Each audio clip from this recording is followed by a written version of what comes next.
होता। ऐसे ही कुछ दिन बीत जाते हैं। एक रोज पड़ोस में रहने वाली अनुपमा की बेटी की शादी थी। वो सुनीता को शादी का निमंत्रण देने उसके घर आती है। सुनीता, मेरी बेटी की शादी पक्की हो गई है। एक बड़े घर में रिश्ता हुआ है उसका। ये ले उसकी शादी का कार्ड। तू अपनी 5 बेटियों को लेकर जरूर आना। हाँ अनुपमा बहन, मैं जरूर आऊंगी। अच्छा, वैसे तुम कब कर रही हो अपनी बेटियों की शादी?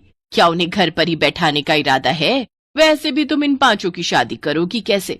तुम्हारा पति शराबी था, उसने तो कुछ कमाया नहीं, और जो कुछ तुम कमाती हो उससे तो बड़ी मुश्किल से तुम्हारा 2 वक्त का गुजारा निकल पाता होगा। मुझे तो तुम्हारे बारे में सोचते हुए बड़ी ही दया आती है। कैसे हाथ पीले करोगी उन सबके। अनुपमा बहन, अब जो उनकी किस्मत में लिखा होगा वही होगा। सुनीता ऐसा कहकर बात टाल देती है, लेकिन वो अच्छे से जानती थी कि अनुपमा उसे ताने दे रही थी। कुछ समय बीतने के बाद निधि की शादी में सुनीता अपनी 5 बेटियों के साथ पहुंचती है। जहां निधि का ब्राइडल लहंगा देखकर सभी उसके लहंगे की बहुत तारीफ करते हैं। सुनीता की तीसरी बेटी अर्चना भी निधि से कहती है, निधि तुम्हारा ब्राइडल लहंगा कितना सुंदर है। काश कि मुझे भी अपनी शादी पर इतना सुंदर लहंगा पहनने को मिले।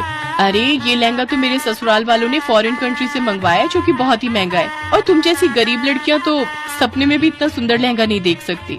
निधि, तुम्हें हमारी गरीबी का मजाक उड़ाने का कोई हक नहीं है, समझी? और हम जानते हैं कि हमारी माँ ने हमें कितनी मेहनत से पाल पोस कर बड़ा किया है। वो हमारे लिए जो भी करेंगी वो हमें अच्छा ही लगेगा।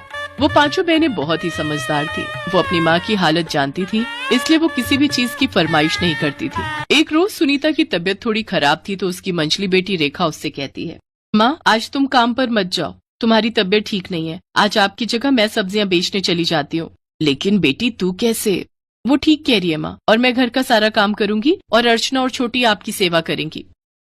इस तरह 5 अपना काम बांट लेती हैं। उधर रेखा सब्जियां बेचने चली जाती है, जहां उसके ठेले पर एक औरत उर्मिला आती है और रेखा से कहती है, बेटा मुझे